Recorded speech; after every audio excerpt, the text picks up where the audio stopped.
الحمدللہ رب العالمین والصلاة والسلام علی سید المرسلین وعلی آلہ واصحابہ اجمعین اما بعد فاعوذ باللہ من الشیطان الرجیم بسم اللہ الرحمن الرحیم۔ تو سورۃ العنکبوت کے آخری جو رکوع ہیں ان کا ہم ذکر کرتے ہیں اب تلاوت اور ترجمے کے ساتھ۔ رکوع نمبر 4 ہے۔ گزشتہ درس میں ہم نے 3 رکوع مکمل کیے تھے۔ اعوذ باللہ من الشیطان الرجیم بسم اللہ الرحمن الرحیم۔ ولما جاءت رسولنا ابراہیم بالبشریٰ، اور جب آئے ہمارے فرشتے ابراہیم علیہ السلام کے پاس بشارت لے کر، یعنی حضرت اسحاق علیہ السلام کی بشارت دی تھی انہوں نے۔ قالوا انا مہلکو اہل ھذہ القریہ، انہوں نے کہا کہ بے شک ہم ہلاک کرنے والے ہیں اس بستی کے رہنے والوں کو۔ ان اہلھا کانوا ظالمین، بے شک اس بستی کے رہنے والے ظالم ہیں۔ قال ان فیہا لوطا، حضرت ابراہیم علیہ السلام نے کہا کہ بے شک اس میں تو لوط بھی ہے، یعنی حضرت لوط علیہ السلام رہتے ہیں۔ قالوا، انہوں نے کہا نحن اعلم بمن فیہا، کہ ہمیں معلوم ہے جو بھی اس بستی میں رہتا ہے۔ اعلم یعنی خوب ہم جانتے ہیں۔ لننجینہ واہلہ الا امرأتہ، ہم ضرور اس بستی اس کو نجات دیں گے، یعنی حضرت لوط علیہ السلام کو، واہلہ اور اس کے گھر والوں کو، اہل کو، مگر الا امرأتہ مگر اس کی عورت کو ہم نجات نہیں دیں گے۔ کانت من الغابرین، وہ پیچھے رہنے والوں میں سے ہے، یعنی یہ حضرت لوط علیہ السلام کی بیوی یہ وہ خاتون تھی کہ جو ایک تو حضرت لوط علیہ السلام پر ایمان نہیں لائی، اور دوسرا یہ کہ حضرت لوط علیہ السلام کے خلاف سازشیں کرتی رہتی تھی، یعنی گھر کا بھیدی لنکا ڈھائے جیسے کہتے ہیں، تو گویا کہ یہ اندر کی خبریں باہر پہنچایا کرتی تھی۔ تو اللہ سبحانہ و تعالیٰ نے فرمایا کہ یہ پیچھے رہ جانے والوں میں سے ہے۔ پیچھے رہ جانے والوں سے مراد یہ ہے کہ عذاب جہاں پہ اترے گا یہ وہاں پر موجود ہوگی اور تم یہاں سے نکل جاؤ گے۔ ولما ان جاءت رسلنا لوطا سیء بہم، اور جب ہمارے فرشتے حضرت لوط علیہ السلام کے پاس آئے تو حضرت لوط علیہ السلام بڑے دکھی ہوئے، غمزدہ ہوئے، اور دل بھی تنگ ہوا، اور پریشان ہو کر حضرت لوط علیہ السلام کو جب دیکھا انہوں نے کہ آپ پریشان ہیں، تو فرشتوں نے کہا لا تخف ولا تحزن، کہ خوف بھی نہ کر اور تو رنجیدہ بھی نہ ہو، انا منجوک و اہلک، کہ بے شک ہم تجھے اور تیری اہل کو نجات دینے والے ہیں، الا امرأتک مگر تیری بیوی کو نہیں، کانت من الغابرین، کہ وہ پیچھے رہ جانے والوں میں سے ہوگی۔ انا منزلون علی اہل ھذہ القریۃ رجزا من السماء بما کانوا یفسقون، کہ بے شک ہم اتارنے والے ہیں اس بستی کے رہنے والوں پر عذاب آسمان سے۔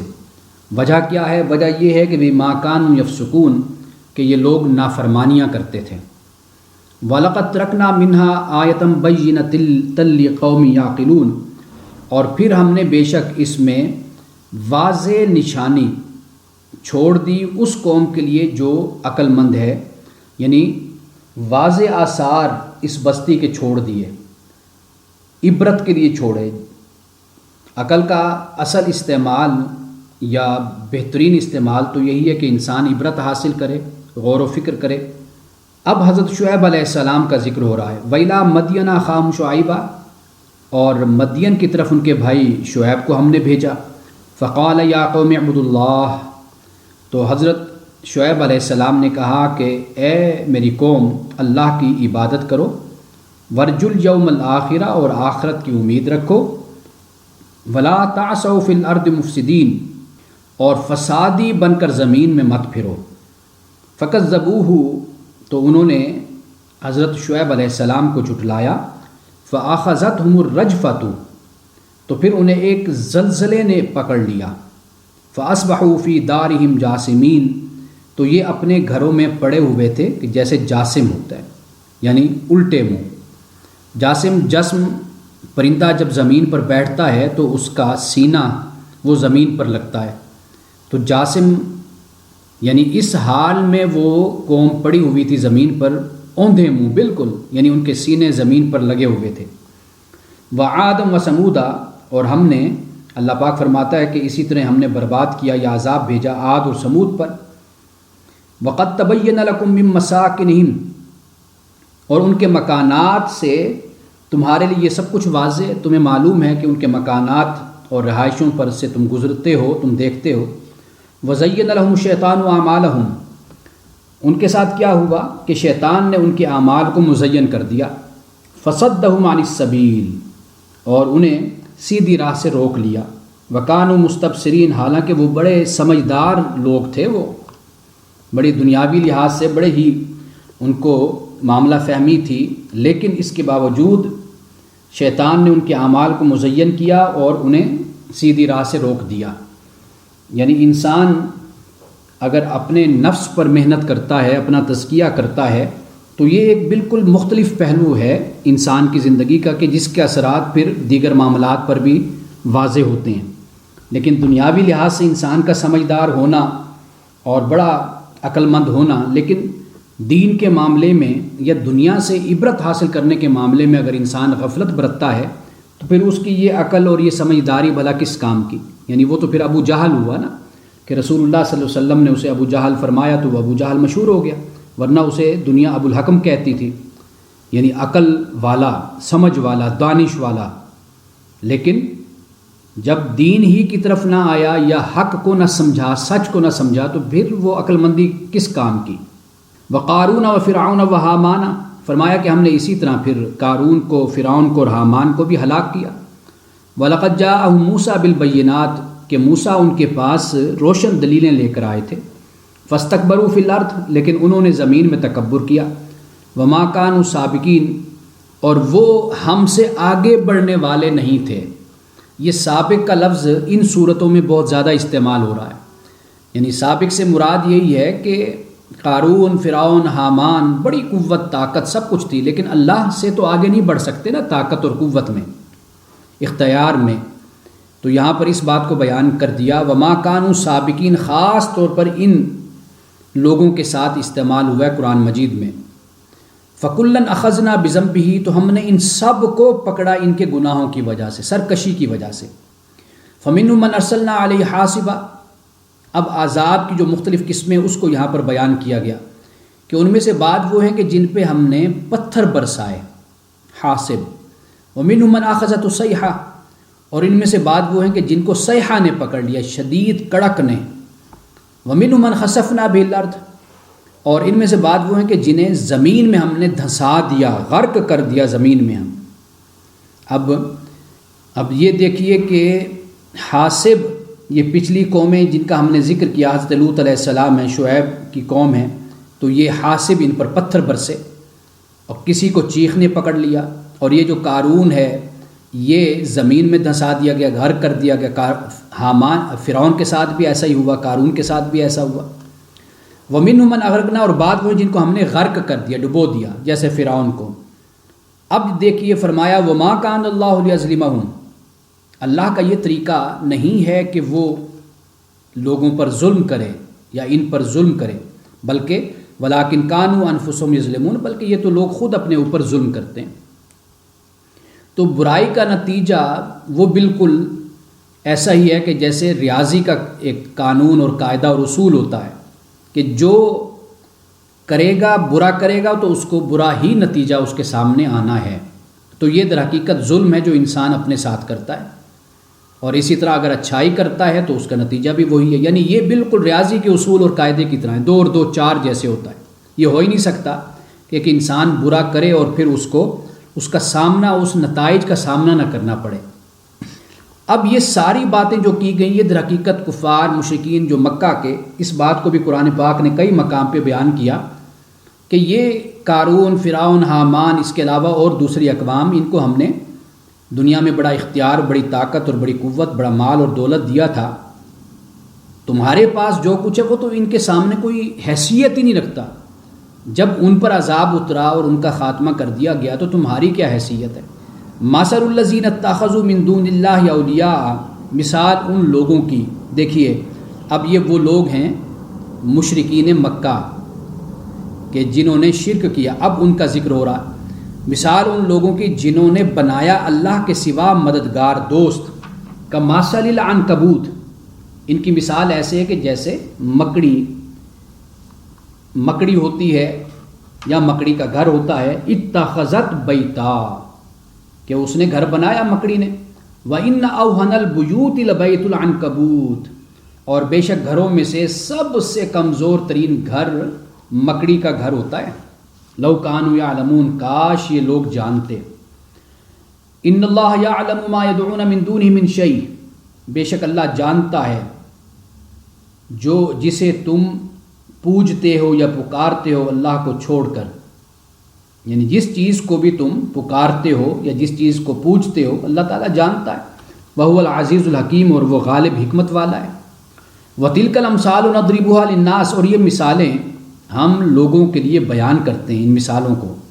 وَمَا يَعْقِلُهَا إِلَّا الْعَالِمُونَ، اور نہیں ان مثالوں کو سمجھتے مگر اہل علم، جن کے پاس علم ہے وہ ان مثالوں کو سمجھتے ہیں۔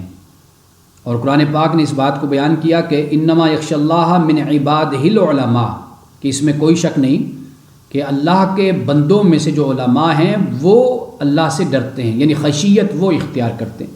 خشیت در حقیقت حیبت کو کہتے ہیں۔ جب انسان کے پاس کسی چیز کا علم ہوتا ہے نا، پھر ہی وہ اس کی کنہوں کو اور حقیقت کو جانتا ہے، جب علم اس کے پاس ہوتا ہے۔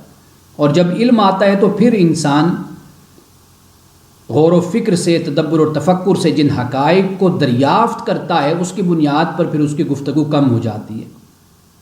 اگرچہ یہ حدیث ہمارے ہاں بیان کی جاتی ہے اور جس میں یہ ہے کہ انسان من عرف نفسہ فقد عرف ربہ، کہ جس نے اپنے آپ کو پہچانا اس نے اپنے رب کو پہچانا، اور جس نے اپنے رب کو پہچانا اس کا کلام کم ہو گیا، اس کی گفتگو کم ہو گئی۔ تو یہ یہاں پر عالم کا ذکر اس معنی میں کیا گیا کہ جب انسان کے پاس علم آتا ہے پھر وہ جانتا ہے۔ ایک جاہل ہے اس کو کچھ نہیں پتہ، ایک عالم کو پتہ ہوتا ہے، تو عالم جو سمجھتا ہے جس بات کو وہ جاہل نہیں سمجھ سکتا۔ تو اس لیے یہاں پر یہ فرمایا کہ مثالیں جو ہم دیتے ہیں اس کی سمجھ عالم ہی رکھتے ہیں۔ خلق اللہ السماوات والارض بالحق، اللہ نے پیدا کیا آسمان اور زمین کو حق کے ساتھ۔ ان فی ذلک لآیۃ للمؤمنین، بے شک اس میں یقیناً نشانی ہے مومنین کے لیے۔ اب 21واں پارہ شروع ہو رہا ہے۔ اتل ما اوحی الیک من الکتاب واقم الصلاۃ، تلاوت کر اس کی جو آپ کی طرف وحی کی جاتی کتاب سے اور نماز قائم کیجیے۔ یعنی رسول اللہ صلی اللہ علیہ وسلم سے اللہ پاک فرماتا ہے کہ اے نبی صلی اللہ علیہ وسلم جو آپ کی طرف وحی کی جاتی ہے کتاب سے، ایک تو اس کی آپ تلاوت کیجیے، اور دوسرے نمبر پہ فرمایا کہ نماز قائم کیجیے۔ ان الصلاۃ تنہی عن الفحشاء والمنکر، کہ بے شک نماز منع کرتی ہے فحش سے، بے حیائی سے اور گناہ سے۔ والا ذکر اللہ اکبر، اور یقیناً اللہ کا ذکر ہی بڑا ہے۔ واللہ یعلم ما تصنعون، اور اللہ جانتا ہے جو تم کرتے ہو۔ ولا تجادلوا اہل الکتاب الا باللتی احسن، اور اے مسلمانوں تم مجادلہ مت کرو، یعنی بحث مباحثہ نہ کرو اہل کتاب سے، الا باللتی احسن، مگر شائستہ طریقے سے، خوبصورت انداز میں ان کے ساتھ تم بحث و مباحثہ کرو۔ اسی بات کا ذکر سورۃ النحل میں ہم نے پڑھا تھا، ادعو الی سبیل ربک بالحکمہ والموعظۃ الحسنہ، کہ اے نبی صلی اللہ علیہ وسلم اپنے رب کے راستے کی طرف بلائیے حکمت کے ساتھ اور اچھی نصیحت کے ساتھ۔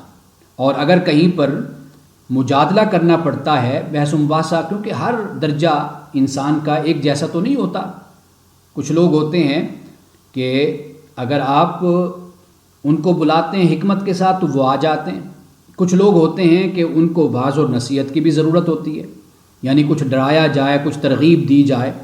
تیسرا طبقہ وہ ہوتا ہے کہ جو بحث اور مباحثہ کرتا ہے، قرآن مجید نے اس کو بھی رد نہیں کیا، لیکن یہ فرمایا ہے کہ وجادلوا باللتی احسن، کہ اگر تمہیں مجادلہ کی بھی نوبت آئے تو پھر شائستہ طریقے سے، عمدہ طریقے سے، مہذب طریقے سے پھر آپ مجادلہ اور مباحثہ کرو۔ اور اس مباحثے میں بھی اس بات کا ضرور خیال رکھنا چاہیے کہ دوسرے کے دل میں اور مزاج میں آپ ایک ڈھٹائی اور ضد نہ پیدا کریں، اپنے سے دوری نہ پیدا کریں۔ آپ اس کے ساتھ کلام کریں، گفتگو کریں، آپ اپنی بات اس کے سامنے پیش کر دیں، لیکن ایسا انداز مت اختیار کریں کہ جس سے اس کی طبیعت میں ضد پیدا ہو جائے، اور جب ضد پیدا ہوتی ہے نا تو پھر انسان کے کانوں پہ، اس کے ذہن پہ لاک لگ جاتا ہے، پھر تالا لگ جاتا ہے، پھر وہ نہ سننے کے لیے تیار ہوتا ہے نہ سمجھنے کے لیے تیار ہوتا ہے۔ یہ انسانی فطرت ہے۔ یعنی اگر مثال کے طور پر میرے پاس کوئی آیا اور بیٹھا، اور اگر میں نے اس کے ساتھ اپنے رویے میں ایک حسن سلوک رکھا، اس کو بٹھایا، اس سے چائے شائے پوچھی، اس کے ساتھ اچھی گفتگو کی، اب بے شک وہ اپنے مزاج اور اپنی فکر جو اس نے پڑھا، جو سمجھا، جو تربیت پائی، اس کے پیش نظر وہ مجھ سے مجادلہ، بحث اور مباحثہ بھی کرتا ہے، تو کم از کم میرے رویے نے اس کے دل میں ایک جگہ پیدا کر لی۔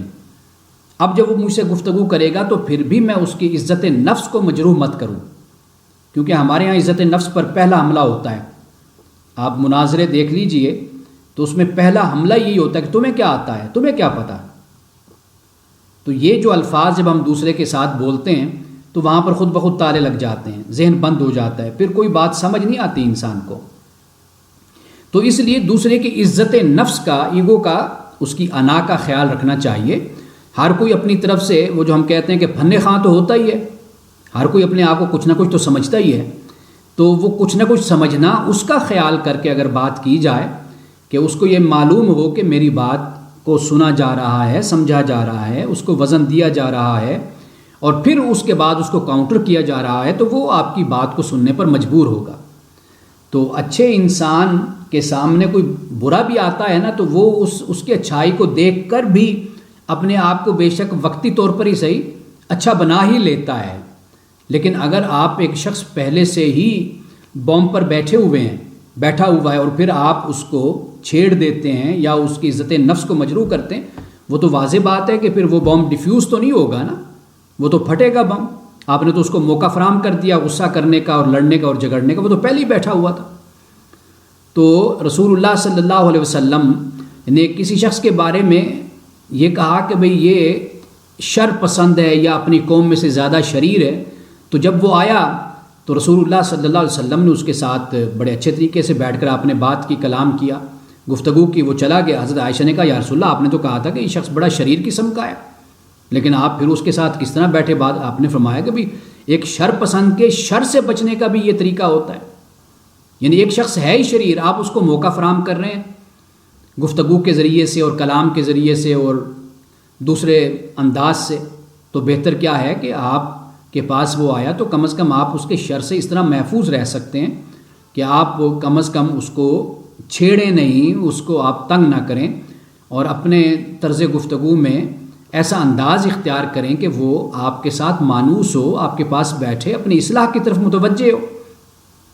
تو ان باتوں کا خیال رکھنا بڑا ضروری ہے۔ میں معذرت کے ساتھ یہ بات کہہ رہا ہوں کہ میں نے مذہبی لوگوں کو اکثر طور پر بدگمان دیکھا ہے، بہت جلدی بدگمانی کو وہ پال لیتے ہیں۔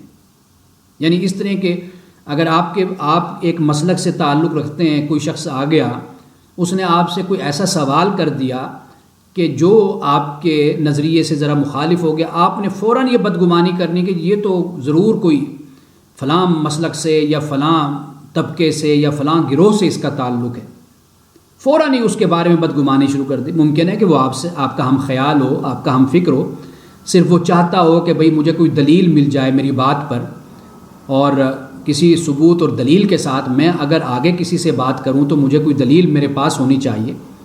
اگر وہ آپ کے پاس آ کر اختلاف کرتا ہے، کوئی بات بیان کرتا ہے، ممکن ہے کہ وہ آپ کو بڑا عالم سمجھتا ہو، اپنے سے زیادہ علم والا سمجھ کر آپ کے پاس آ کر بیٹھا ہو۔ تو بدگمانی میں نے بہت دیکھی ہے کہ فوری ہمارے دل میں یہ بدگمانی پیدا ہو جاتی ہے، دوسرے کے بارے میں ہم طے کر لیتے ہیں پہلے سے ہی۔ تو یہاں پر اللہ سبحانہ و تعالیٰ نے، اب آپ دیکھیے کہ اہل کتاب سے، یعنی مسلمان تو مسلمان ہے نا، اپنا بھائی ہے، اللہ کہتا ہے کہ اہل کتاب سے بھی تم اگر بحث مباحثہ کرو تو جو سب سے اچھا انداز ہے، شائستہ طریقہ ہے، مہذب طریقہ ہے، اس کو تم اختیار کرو۔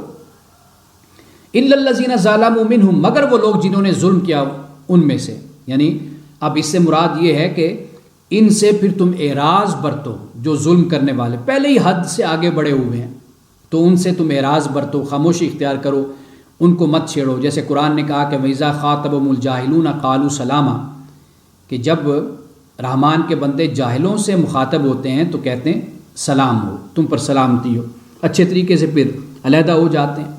تو یہ طریقہ پھر اختیار کرنا چاہیے ان کے ساتھ، یہ جو ظلم کرنے والے ہیں۔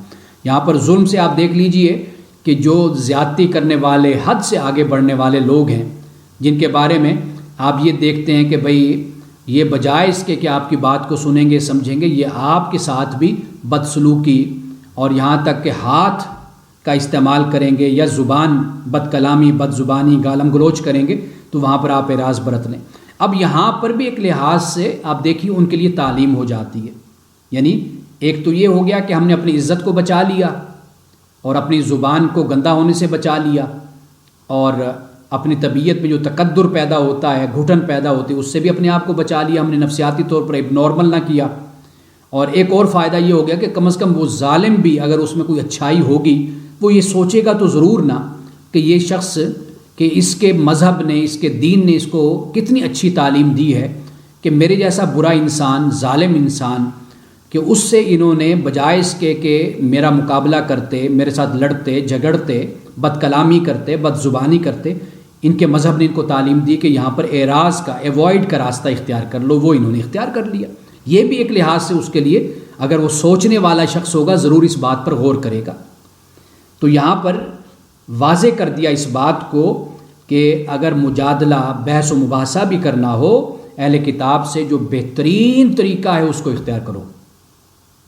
قرآن پاک بیان کرتا ہے ادفع باللتی احسن، کہ برائی کو اچھائی کے ذریعے سے دفع کرو۔ رسول اللہ صلی اللہ علیہ وسلم کی جو صفات تورات میں بیان ہوئی، صحیح البخاری میں امام بخاری نے اسے نقل کیا ہے۔ حضرت عطا بن یسار نے پوچھا تھا حضرت عبداللہ ابن عمر سے رسول اللہ صلی اللہ علیہ وسلم کے حوالے سے کہ کیا گزشتہ کتابوں میں بھی رسول اللہ کا ذکر ہے؟ تو پھر عبداللہ ابن عمر دوسرے ہیں، عبداللہ ابن عمر دوسرے ہیں۔ حضرت عمر رضی اللہ تعالیٰ عنہ کے صاحبزادے عبداللہ ہیں، یہ دوسرے صحابی ہیں۔ اور آپ کو معلوم ہے کہ صحابہ میں سے بھی اہل کتاب تھے، اور پھر صرف اہل کتاب نہیں بلکہ اپنے مذہب کا علم بھی رکھنے والے تھے۔ عبداللہ ابن سلام جیسے تھے جو یہودیت کا بڑا نالج رکھتے تھے، اسی طرح بڑے صحابہ تھے جو مسیحیت کا بھی بڑا علم رکھتے تھے۔ تو اسی طرح عبداللہ بن عمر نے بتایا کہ تورات میں رسول اللہ صلی اللہ علیہ وسلم کا جو ذکر ہے وہ یہ ہے کہ یہ ایسے پیغمبر جو اللہ تعالیٰ مبعوث کرے گا، فارکلید محمد رسول اللہ صلی اللہ علیہ وسلم، کہ یہ برائی کو اچھائی کے ذریعے سے دفع کریں گے۔ وہاں پر یہ صفات رسول اللہ کی بیان کی گئی کہ بدخلق نہیں ہوگا یہ پیغمبر، کمال کی بات ہے، بدخلق نہیں ہوگا، سخت مزاج بھی نہیں ہوگا، بازاروں میں اونچی آواز سے، بلند آواز سے بولنے والا بھی نہیں ہوگا۔ اب اگر پہلی کتابوں میں رسول اللہ کے ان اوصاف کو بیان کیا گیا، آپ اندازہ کیجئے کہ یہ اوصاف کتنے اہم ہیں اجتماعی اور معاشرتی زندگی کے لیے، کہ بدخلق انسان نہ ہو، بد اخلاق نہ ہو، بد زبان نہ ہو، بد کلام نہ ہو، اور انسان کے اندر اچھائی موجود ہو، اور پھر یہ کہ سخت مزاج نہ ہو۔ کچھ لوگ بہت ہی سخت مزاج کے ہوتے ہیں، کسی کا دکھ بھی ان کے دل کو نرم نہیں کرتا، اور قرآن یہ بیان کرتا ہے کہ نبی صلی اللہ علیہ وسلم اگر آپ سخت مزاج ہوتے تو یہ صحابہ ایک ایک کر کے آپ سے چھٹ جاتے۔ اب جو دیوانوں کی طرح، پروانوں کی طرح آپ کے آس پاس بیٹھتے ہیں اور آپ کی مجلس، آپ کی محفل میں آ کر بڑے ذوق اور شوق سے آ کر آپ کی باتوں کو سنتے ہیں، تو اے نبی صلی اللہ علیہ وسلم وَلَوْ كُنْتَ فَظًّا غَلِيظَ الْقَلْبِ لَانفَضُّوا مِنْ حَوْلِكَ، تو پھر کیا ہوتا؟ اگر آپ سخت دل ہوتے تو یہ آپ سے اٹھ کر چلے جاتے۔ تو یہ رسول اللہ کی صفات بیان کی گئی ہیں۔ تو قرآن نے بھی کہا کہ اچھائی کے ذریعے سے برائی کو دور کرو۔ برائی کے مقابلے میں برائی کرو گے وہ تو پھر ملٹیپلائی ہوتی چلی جائے گی نا۔ ایک برائی آپ کی طرف سے، ایک آپ کے مقابل کے طرف سے، دو برائیاں ہو گئی، پھر برائی سے برائی بڑھتی چلی جائے گی۔ یہ کوڑے کا ڈھیر ہوگا جو لگتا چلا جائے گا۔ لیکن بہتر کیا ہوتا ہے کہ قرآن پاک کہتا ہے کہ برائی کو اچھائی کے ذریعے سے تم، کمل کا پھول کہتے ہیں نا کہ گندگی پہ کھلتا ہے، تو کم از کم اچھائی کو اس انداز سے برائی کے مقابلے میں پیش کرو۔ اچھا، پھر قرآن یہ بھی کہہ دیتا ہے کہ تمہارے اور اس کے درمیان، یعنی وہ جو مقابل ہے اس کے درمیان اگر عداوت بھی ہوگی نا، کأنہ ولی حمیم، تمہارے اس اچھے رویے کی وجہ سے کیا ہوگا وہ تمہارا جگری یار بن جائے گا، گرم جوشی رکھنے والا دوست بن جائے گا تمہارا۔ قرآن پاک اس بات کو بیان کرتا ہے، تھوڑا سا اس پر عمل کر کے دیکھنا چاہیے، ذرا کوشش کرنی چاہیے، اور اپنا ہمیں علاج کرنا چاہیے نفسیاتی حوالے سے، ہمیں دیکھنا چاہیے کہ ہم کیا رویہ اختیار کرتے ہیں۔ وہ جیسے کہتے ہیں نا کہ ایک شخص نے قرضہ لینا تھا کسی سے، اور وہ اس کے دروازے پر گیا، اس سے پہلے سوچتا گیا کہ بھئی میں جب بیل دوں گا وہ باہر آئے گا تو میں اس کو پکڑ کر نیچے گرا دوں گا، آستینے اوپر چڑھا لوں گا، اور میں پھر اس کے ساتھ لڑوں گا، گالم گلوچ کروں گا، گریبان پکڑ لوں، بڑا کچھ سوچ کر اس کے دروازے پہ پہنچا۔ آگے سے اس نے دروازہ کھولا اور کہا کہ بھائی ویلکم، خوش آمدید، آپ ہمارے گھر میں آئیں، آپ بیٹھیں، میں تو خود آپ کی طرف آنے لگا تھا، پیسے گھر میں پڑے ہوئے ہیں اور وہ میں مصروفیت کی وجہ سے آپ کی طرف نہیں آ سکا، تو میں معذرت خواہ ہوں کہ آپ کو تکلیف کرنی پڑی، آپ میرے پاس آئے، آپ بیٹھیں ڈرائنگ روم میں۔ اس کو بٹھائی، چائے پلایا، اس کو پوچھا، اس کے بعد پیسے اس کے سامنے پیش کر دیے۔ اب آپ اندازہ کیجئے اس نفسیاتی طور پر جو شخص اب نارمل ہو کر اس کے دروازے پر جا رہا تھا، اس کی کیا کیفیت ہوئی ہوگی، شرمندگی سے اور ندامت سے کہ میں نے کیا سوچا ہوا تھا اور دوسرے کا رویہ میرے ساتھ کیسا تھا۔ اگر تھوڑا سا ہم بھی اس طرح دوسرے کی طرف آگے بڑھیں تو میرا خیال ہے کہ بہت سے مسائل خود بخود حل ہو جاتے ہیں اور ختم ہو جاتے ہیں۔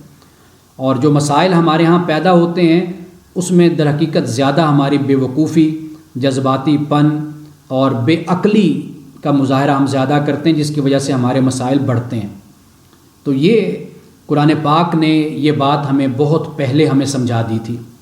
اگر آپ یورپ میں رہتے ہیں، میں نے دیکھا ہے کہ رسول اللہ صلی اللہ علیہ وسلم کی نعوذ باللہ من ذالک گستاخی کی گئی، اور ہمارے ہاں بہت زیادہ مظاہرے ہوئے اور بہت کچھ ہوا، لیکن یورپ میں رہنے والے جو مسلمان، خاص طور پر نو مسلم، ان کو دیکھا کہ انہوں نے قرآن مجید کو تقسیم کیا، یا رسول اللہ صلی اللہ علیہ وسلم کا جب ولادت کا دن آیا اس دن لوگوں میں پھول تقسیم کیے، تو ایک اچھا میسج لوگوں کی طرف گیا، تو لوگوں نے قرآن کو پڑھا، ان کو پھول پیش کیے گئے، گلدستے دیے گئے۔ تو ایک طریقہ ہوتا ہے، ایسے کام کرنے والے اب نارمل قسم کے لوگ ہوتے ہیں کہ جن کو اندازہ نہیں ہوتا کہ جو ہم کر رہے ہیں اس سے کیا نتائج مستقبل میں سامنے آئیں گے، ہماری کمیونٹی پر کیا اثرات پڑیں گے، دنیا کا امن کتنا خراب ہوتا ہے۔ یہ ساری چیزیں، یعنی 1 ارب سے زیادہ مسلمان ہیں، اگر کوئی ایسا شخص حرکت کرتا ہے وہ اب نارمل ہی ہے ذہنی طور پر جو اس طرح کرتا ہے، لیکن اس کی اب نارملٹی اور اس کی اس حرکت کی بنیاد پر اگر ہم ان لوگوں کو کہ جو اس وقت اس حادثہ کو اور اس واقعہ کو دیکھنے والے ہوتے ہیں، سننے والے ہوتے ہیں، اگر ان کو ہم اپنی دعوت کا مخاطب بنا لیں تو میرا خیال ہے کہ یہ ہمارے لیے زیادہ بہتر ہوگا، بجائے اس کے کہ اگر ایک شخص نے ایسی حرکت کی اور اس کی حرکت کے مقابلے میں ہم کوئی اور حرکت کرتے ہیں تو اس سے وہ لوگ کہ جو پہلے اس شخص سے متنفر ہوتے ہیں وہ ہماری اس حرکت کو دیکھ کر ہم سے بھی دور ہو جاتے ہیں۔ تو ایسا موقع ہوتا ہے کہ ایسے موقع پر اسلام کو زیادہ بہتر طریقے سے لوگوں کے سامنے اپنے اخلاق، اپنے رویے اور حسن سلوک سے پیش کرنا چاہیے۔ قرآن پاک اسی بات کی ہمیں تعلیم دیتا ہے۔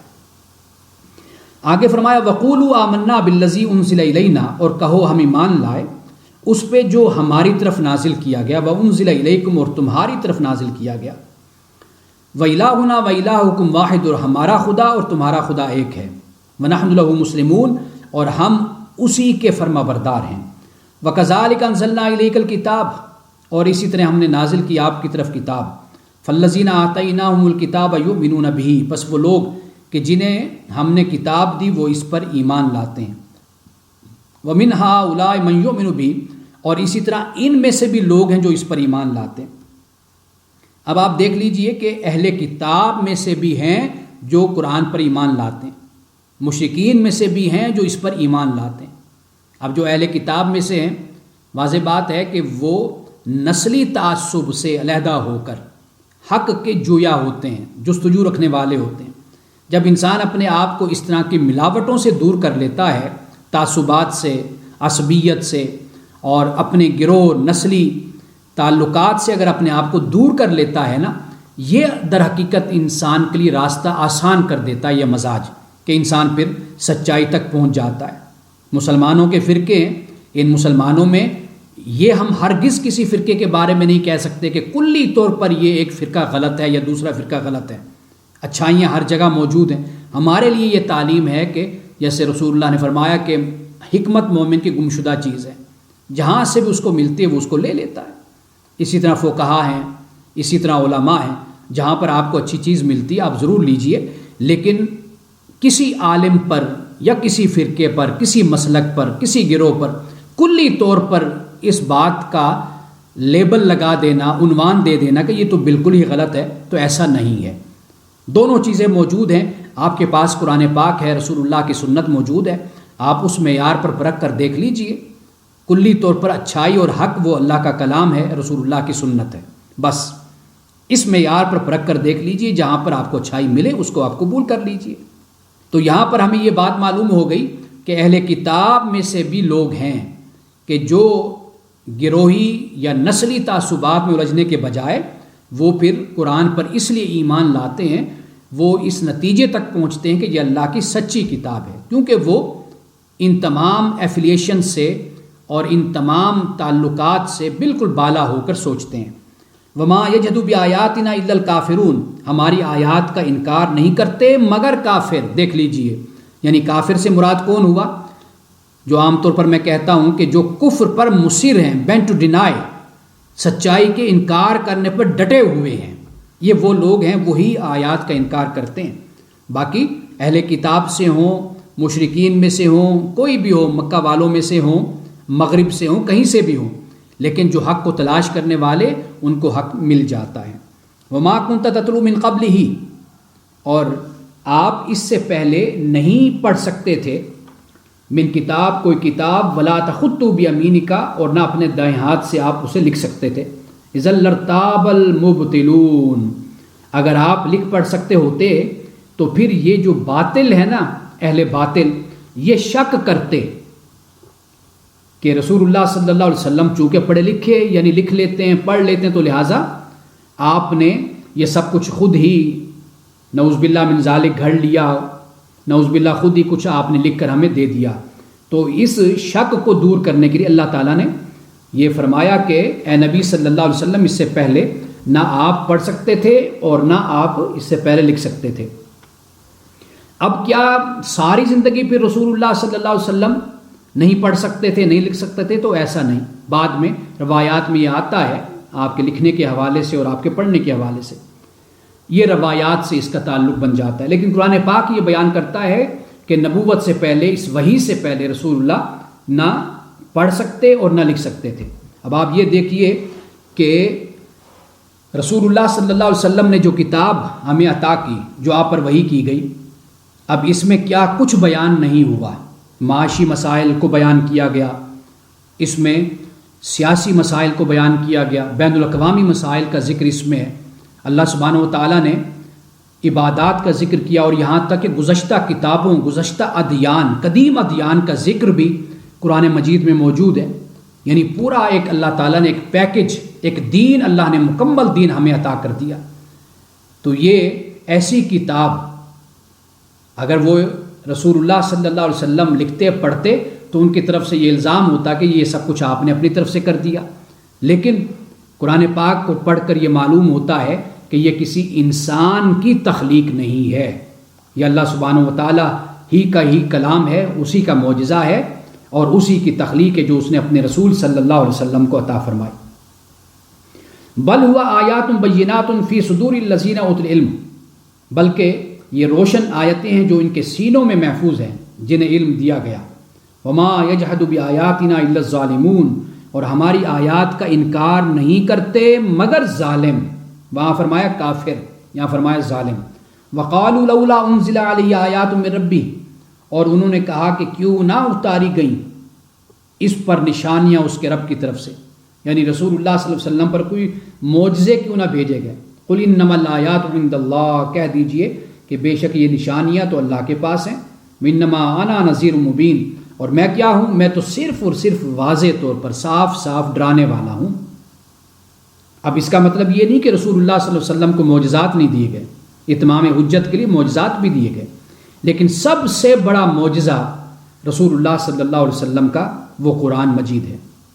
باقی جن لوگوں کی نیت اور ارادہ یہ تھا کہ ہم کچھ دیکھیں اور اسلام قبول کر لیں، ان میں ایک جستجو تھی، ان کو معجزہ دکھایا گیا، اور جن کا کام صبح و شام رات یہی تھا معجزوں کا تقاضا کرنا، اور مقصد حق کو پانا نہیں تھا، صرف ضد تھی اور چھیڑ چھاڑ تھی، مذاق تھا، استہزاء تھا، انکار تھا، ان کو نہیں دکھائے گئے معجزے۔ لیکن اتمام حجت کی بنیاد پر کبھی کوئی معجزہ ظاہر کر دیا گیا تاکہ ان کے پاس کسی قسم کا کوئی ہیلا بہانہ اور کوئی ایکسکیوز، ان کے پاس کوئی معذرت ان کے پاس قیامت کے دن نہ رہے۔ اس کو اللہ سبحانہ و تعالیٰ نے رد کرنے کے لیے وہ معجزہ بھی دکھایا۔ لیکن سب سے بڑا معجزہ رسول اللہ صلی اللہ علیہ وسلم کا وہ قرآن مجید ہے۔ اولم یکفیہم، کیا انہیں یہ کافی نہیں ہے، انا انزلنا علیک الکتاب یتلی علیہم، کہ بے شک ہم نے آپ پر کتاب کو نازل کیا کہ جو انہیں سنائی جاتی، ان پر تلاوت کی جاتی ہے۔ ان فی ذلک لرحمۃ و ذکریٰ لقوم یؤمنون، بے شک اس میں یعنی اس قرآن میں یقیناً رحمت ہے، نصیحت ہے اس قوم کے لیے جو ایمان لاتی ہے۔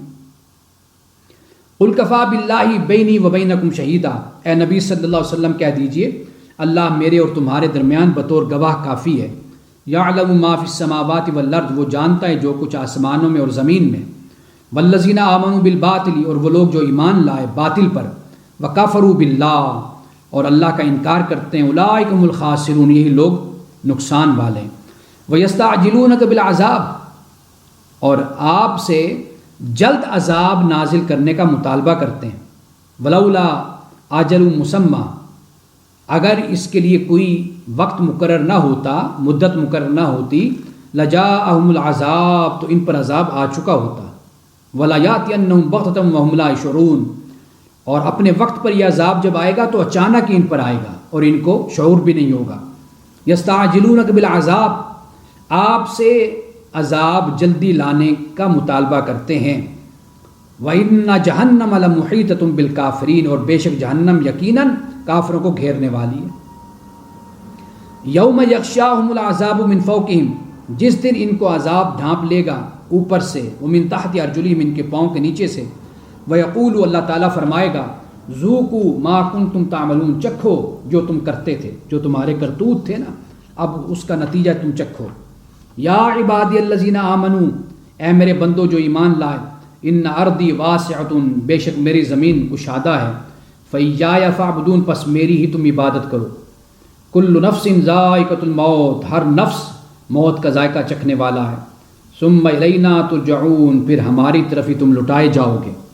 والذین آمنوا وعملوا الصالحات، اور وہ لوگ جو ایمان لائے اور اچھے کام کیے، لنبوئنہم من الجنۃ غرفا تجری من تحت الانہار خالدین فیہا، ہم ضرور بھی ضرور انہیں جنت کے بالا خانوں میں ٹھہرائیں گے۔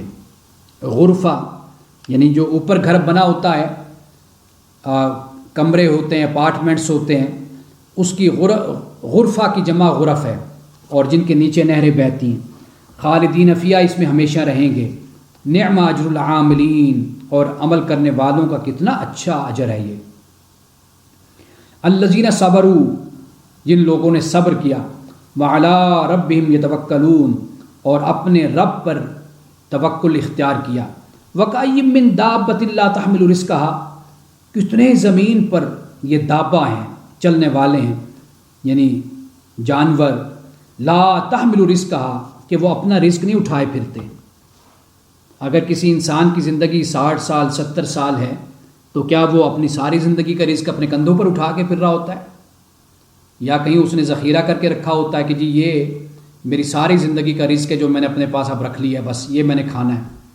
اللہ یرزقھا وایاکم، اللہ انہیں بھی رزق دیتا ہے، تمہیں بھی رزق دیتا ہے۔ وہو السمیع العلیم، اور وہ سب باتیں سننے والا، سب کچھ جاننے والا ہے۔ وَلَئِن سَأَلْتُم مَّن خَلَقَ السَّمَاوَاتِ وَالْأَرْضَ، اور اگر آپ ان سے پوچھیں کہ کس نے آسمانوں اور زمین کو پیدا کیا، وَسَخَّرَ الشَّمْسَ وَالْقَمَرَ، اور کس نے سورج اور چاند کو مسخر کیا، لَيَقُولُنَّ اللَّهُ، تو ضرور کہیں گے اللہ۔ فَأَنَّىٰ يُؤْفَكُونَ، پھر ان سے پوچھیے کہ کہاں تم بھائی بہکتے پھرتے ہو، کہاں پھیرے جاتے ہو تم توحید سے؟ جب یہ سب کچھ مانتے ہو تو پھر خالص توحید پر ایمان لاؤ نا۔ اللہ یبسط الرزق، اللہ رزق کشادہ کرتا ہے، لمن یشاء من عبادی، اپنے بندوں کے لیے، اپنے بندوں میں سے جس کے لیے چاہتا ہے، ویقدر لا، اور تنگ کرتا ہے۔ ان اللہ بکل شیء علیم، بے شک اللہ ہر شے کا علم رکھنے والا ہے۔ وَلَئِن سَأَلْتَهُم مَّن نَّزَّلَ مِنَ السَّمَاءِ مَاءً فَأَحْيَا بِهِ الْأَرْضَ مِن بَعْدِ مَوْتِهَا لَيَقُولُنَّ اللَّهُ، اور اگر آپ ان سے پوچھئے کہ کس نے آسمان سے پانی کو نازل کیا اور پھر اس پانی کے ذریعے سے زمین کو اس کے بنجر ہونے کے بعد زندہ کیا، لَيَقُولُنَّ اللَّهُ، تو کہیں گے، ضرور بضرور کہیں گے کہ اللہ۔ قُلِ الْحَمْدُ لِلَّهِ، تو آپ کہہ دیجئے تمام تعریف اللہ کے لیے، بل اکثرہم لا یعلمون، بلکہ ان میں سے اکثر لوگ سمجھتے نہیں، نادان ہیں۔ وما ھذہ الحیات الدنیا الا لہو ولعب، اور نہیں یہ دنیا کی زندگی مگر لہو ولعب، لہو ولعب ہے یہ، یعنی آپ یوں سمجھ لیجئے کہ جیسے ایک پلے گراؤنڈ ہے، ملعب ہے عربی زبان میں کہتے ہیں، پلے گراؤنڈ ہے، وہاں پر بچے کھیل رہے ہوتے ہیں، اب وہ 2 گھنٹے کھیلیں، 4 گھنٹے کھیلیں، 8 گھنٹے کھیلیں، لیکن اس کے بعد پھر کیا ہوتا ہے، پھر گھر واپس آ جاتے ہیں۔ تو یوں سمجھ لیجئے کہ یہ ایک پلے گراؤنڈ ہے، یہ دنیا، اس میں ہم کھیل رہے ہیں۔ کھیلنے کا کیا ہے، یعنی ہماری زندگی کی مصروفیات ہیں، سرگرمیاں ہیں، اسی طرح ہم دن رات اپنا مکمل کر رہے ہیں۔ پھر اس کے بعد کیا ہوتا ہے، جس طرح بچے واپس اپنے گھر چلے جاتے ہیں، کھلاڑی کھیلنے والے، اسی طرح ہم نے بھی واپس اللہ کے پاس چلے جانا ہے۔ حقیقت میں ابدی جو گھر ہے، ہمیشہ رہنے والا، وہ وہی گھر ہے۔ تو اللہ سبحانہ وتعالیٰ نے بڑی خوبصورت بات یعنی ہماری زندگیوں کے حوالے سے یہ آپ نے فرمائی اللہ نے، کہ صرف اور صرف کیا ہے، لہو و لعب ہے بس، یعنی جیسے ایک گراؤنڈ ہے، اس میں سب کھیلتے ہیں، کوئی کرکٹ کھیل رہا ہے، کوئی فٹ بال کھیلتا ہے، کوئی ہاکی کھیلتا ہے، کوئی گیم کھیل رہا ہے، لیکن اس کے کھیلنے کے بعد پھر کیا ہوتا ہے، پھر ہم اپنے گھروں کو واپس لوٹ جاتے ہیں۔ تو اسی طرح دنیا بھی ایسے ہی ہے، ہم یہاں پر موجود ہیں، لیکن جو حقیقی گھر ہے یہ حقیقی گھر نہیں ہے، یہ عارضی گھر ہے۔ تو اس کے بعد پھر ہم نے اپنے اصل گھر کی طرف چلے جانا ہے۔ وَإِنَّ الدَّارَ الْآخِرَةَ لَهِيَ الْحَيَوَانُ، اور یہ جو آخرت کا گھر ہے نا، حقیقت میں یہی حقیقی زندگی وہیں کی ہے۔ لَوْ كَانُوا يَعْلَمُونَ، کاش یہ لوگ جانتے۔ فَإِذَا رَكِبُوا فِي الْفُلْكِ، پر جب یہ لوگ کشتی میں سوار ہوتے ہیں، دعوا اللہ مخلصین لہ الدین، تو پھر اللہ کے لیے بڑے ہی خالص ہو کر، یعنی اپنے فرما برداری کے ساتھ اللہ کو پکارتے ہیں۔ فلما نجاہم، تو پھر جب ہم انہیں نجات دے دیتے ہیں، یعنی سلامتی کے ساتھ الی البر، خشکی پر لے آتے ہیں، اذا ہم یشرکون، پھر شرک کرنے لگ جاتے ہیں۔ لیکفروا بما آتیناہم، اور پھر جو ہم نے ان کو دیا اس کی ناشکری بھی کرتے ہیں۔ ولیتمتعوا، فرمایا کہ لیکفروا بما آتیناہم، کہ جو ہم نے ان کو دیا اس کی ناشکری کریں، ولیتمتعوا، اور اس سے تمتع کر لیں، یعنی فائدہ اٹھا لیں، سب کچھ کر لیں۔ فسوف یعلمون، ان قریب وہ جان لیں گے، یعنی انہوں نے جو ہم نے نعمتیں دی ان کو آزمائش اور امتحان سمجھنے کے بجائے ان کو انہوں نے فار گرانٹیڈ لے لیا کہ یہ تو ہمارا حق تھا، بس ٹھیک ہے ہمیں مل گیا۔ اللہ کی عنایت، اللہ کی نعمت، اس کا فضل نہیں خیال کیا، اور پھر ولیتمتعوا، بس اس سے لطف اندوز بھی ہوتے رہے۔ لطف اندوزی یہی تھی کہ بس ٹھیک ہے معاملات چل رہا ہے۔ فسوف یعلمون، فرمایا ان قریب یہ لوگ جان لیں گے۔ اولم یروا انا جعلنا حرما آمنا، اب یہ مکہ والوں سے فرمایا کہ کیا ان لوگوں نے غور نہیں کیا کہ ہم نے حرم کو امن والا بنا دیا۔ وَيُتَخَطَّفُ النَّاسُ مِنْ حَوْلِهِمْ، جبکہ آس پاس کے جو رہنے والے لوگ تھے ان کو اچک لیا جاتا ہے۔ مطلب کہنے کا یہ ہے کہ یہ اللہ تعالیٰ ہی ہے کہ جس نے حرم کی زمین کو امن والا بنایا۔ یہ دیوتا اور یہ بت جن کو تم پوجتے انہوں نے یہ نہیں بنایا، یہ اصول، قاعدہ، قانون، یہ سب اللہ کا بنایا ہوا ہے کہ یہاں پر تم امن سے رہتے ہو، ورنہ آس پاس کے بستیوں میں دیکھو وہاں پر ڈاکہ، چوری، راہزنی سب کچھ ہوتا رہتا ہے۔ افبالباطل یؤمنون، کیا یہ باطل پر ایمان لاتے ہیں؟ وبنعمت اللہ یکفرون، اور اللہ کی نعمت کی ناشکری اور کفر کرتے۔ ومن اظلم ممن افترى علی اللہ کذبا، اس سے بڑھ کر ظالم کون ہے کہ جو اللہ پر جھوٹ باندھتا ہے، جھوٹا بہتان لگاتا ہے۔ او کذب بالحق لما جاءہ، کہ یہ حق یا حق کو جھٹلاتا ہے جب وہ حق اس کے پاس آ گیا۔ الیس فی جہنم مثوی للکافرین، کیا جہنم نہیں ہے ٹھکانہ کافروں کا؟ والذین جاہدوا فینا لنہدینہم سبلنا، اور وہ لوگ کہ جنہوں نے مجاہدہ کیا ہماری راہ میں، لنہدینہم سبلنا، ہم ضرور بالضرور انہیں اپنے راستے دکھائیں گے۔ وَإِنَّ اللَّهَ لَمَعَ الْمُحْسِنِينَ، اور بے شک اللہ تعالیٰ یقیناً احسان کرنے والوں کے ساتھ ہے، محسنین کے ساتھ ہے۔ جاہدو، اللہ پاک نے یہاں پر فرمایا، یعنی یہ جو مجاہدہ ہوتا ہے یا جہاد ہوتا ہے، یہ در حقیقت کہتے ہیں کہ جو امکانی صلاحیت اور قوت، ممکنہ صلاحیت اور قوت ہمارے پاس ہے، اس کو خرچ کر دینا، اس کو لگا دینا، در حقیقت اسی کو ہی مجاہدہ کہتے ہیں، اسی کو جہاد کہتے ہیں۔ تو فرمایا کہ جو فینا، ہماری راہ میں، یہ بھی الفاظ توجہ طلب ہیں، ہماری راہ میں، یعنی صرف اور صرف مقصد وحید یہ ہو کہ اللہ راضی ہو، اللہ کے دین کے لیے ہو۔ تو فرمایا پھر ہم اس کو، انہیں ہم اپنے راستے دکھا دیتے ہیں۔ یعنی راستے دکھانے سے مراد یہ کہ منزل تو ایک ہے، جو بھی طریقہ ہماری رضا کا ہو وہ اس کو اختیار کرتے ہیں، اور بے شک اللہ تعالیٰ احسان کرنے والوں کے ساتھ ہے۔ اب یہاں پر محسن کا لفظ استعمال فرمایا، محسن سے مراد وہی ہوتا ہے کہ جو، میں اکثر طور پہ کہتا ہوں کہ ایک تو رسول اللہ صلی اللہ علیہ وسلم نے بیان فرمایا حدیث پاک میں کہ مل احسان، جب حضرت جبریل علیہ السلام نے فرمایا کہ احسان کیا ہے، تو آپ نے کیا فرمایا تھا؟ ان تعبد اللہ کانک تراہ فإن لم تکن تراہ فإنہ یراک، کہ تو اللہ تعالیٰ کی عبادت کر اس طریقے سے کہ تو اللہ کو دیکھ رہا ہے۔ اگر یہ کیفیت طاری نہیں ہوتی تو یہ تو حقیقت ہے کہ اللہ تجھے دیکھ رہا ہے۔ اب یہاں پر عبد کا، عبادت کا لفظ استعمال کیا، یعنی نماز کا لفظ نہیں، عبادت بہت وسیع معنی اور مفہوم رکھتی ہے، یعنی انسان کی زندگی کا ہر لمحہ اس طرح گزرے کہ گویا کہ وہ اپنے رب کو دیکھ کر وہ عمل کر رہا ہو، یعنی اس احساس کے ساتھ۔ وہ معاشرتی زندگی ہے، معاشی ہے، سیاسی ہے، مذہبی ہے، انفرادی ہے، خلوت ہے، جلوت ہے، ساری باتیں اس کے اندر شامل ہو جاتی، اس لیے کہ اللہ اور مخلوق یعنی بندے کا تعلق ہی عبدیت کا تعلق ہے، یہ ذہن میں رکھیے۔ وما خلقت الجن والانس الا لیعبدون، کہ نہیں میں نے پیدا کیا جن و انس کو مگر اپنی عبادت کے لیے، یعنی عبدیت کا تعلق ہے اللہ کے ساتھ ہمارا، کوئی اور تعلق نہیں ہے۔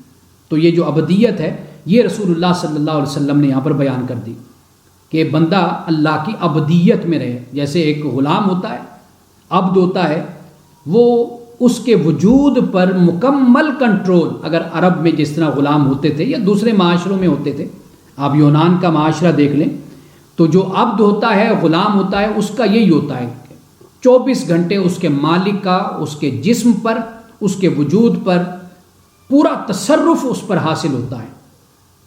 اس کی کوئی اپنی نیند نہیں ہوتی، غلام کی کوئی اپنا آرام نہیں ہوتا، اس کی اپنی کوئی خوراک نہیں ہوتی، اس کی اپنی کوئی چاہت نہیں ہوتی، اس کا اپنا کوئی ارادہ نہیں ہوتا، کوئی اختیار نہیں ہوتا، کچھ بھی اس کا نہیں ہوتا۔ وہ عبد میں یہ سب باتیں شامل ہو جاتی۔ تو اللہ سے ہمارا جو تعلق ہے وہ عبدیت کا تعلق ہے، یعنی جب ہم خود کو سبمٹ کر دیتے ہیں، یعنی جب ہم اسلام کی بھی بات کرتے ہیں نا، تو اسلام میں بھی یہی مفہوم موجود ہے کہ اسلام میں سب مشن ہے۔ ہم نے اللہ کے سامنے سر کو جھکا دیا، جب ہم نے کہا کہ ہم مسلم ہیں، اسلام قبول کرتے ہیں، اسلام لاتے ہیں، تو گویا کہ ہم اس بات کا اعلان کر رہے ہوتے ہیں کہ مولا اب میری کوئی چاہت نہیں، میری کوئی مرضی نہیں ہے، میرا کوئی ارادہ نہیں، اب جو تیری چاہت وہی میری چاہت، جو تیری مرضی وہی میری مرضی، جو تیرا ارادہ وہی میرا ارادہ، جو تیری پسند وہی میری پسند۔